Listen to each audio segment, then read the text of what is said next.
Okay, here we are, your intrepid reporter, back at the same spot where I was just 4 days ago in the raging torrent.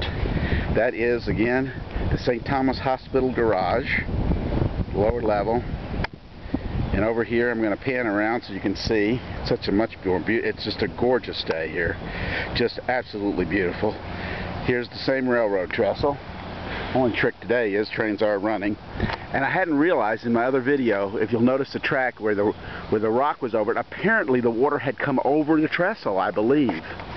At one point that the water, if you go back to my first video, you'll see where the water had actually gone over the railroad trestle, and that's why the rock was piled in the center. They've now removed that rock. And out there you can see a grassy field. See if I can hold a little steadier today. Where, you know, I said it looked like the ocean pouring in, because now there's nothing there. There's water, there's just a big grassy field, and down below, I don't know if you can see it or not, it's kind of dark down there, but is the railroad trestle. You know, it's just the slow, bucolic stream running as I creep close to the edge here. Down in there in just a pit, see? It was just, and all that, it was up to the top here of this in my other video. Came right up to the top.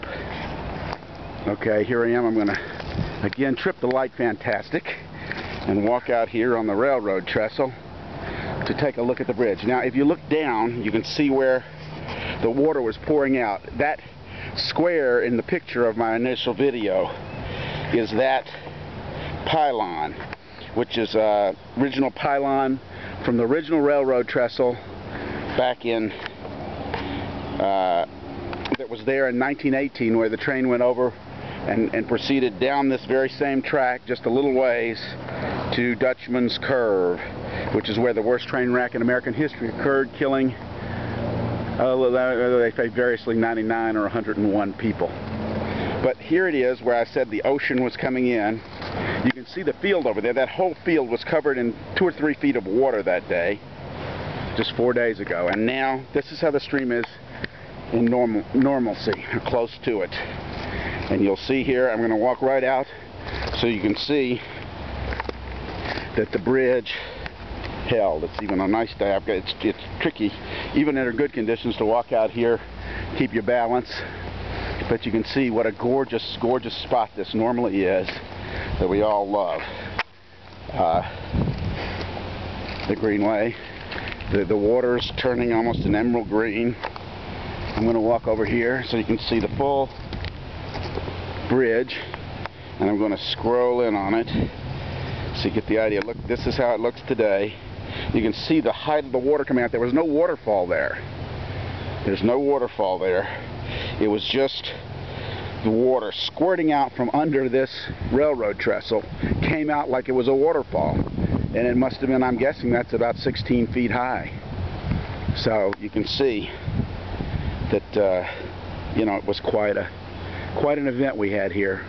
And now, you know, it's just as calm and beautiful as ever. What you can't see is that there's layers of detritus along the track there.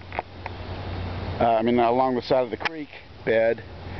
And in addition to that, there's a portion of the boardwalk over here, which is a pity, that I'm also going to post a YouTube video of, that's out. That was brushed out. I don't know what that's going to cost. It might be $100,000, who knows, and then who knows when they'll fix it. Although I've got to say, I was heartened this morning to see there were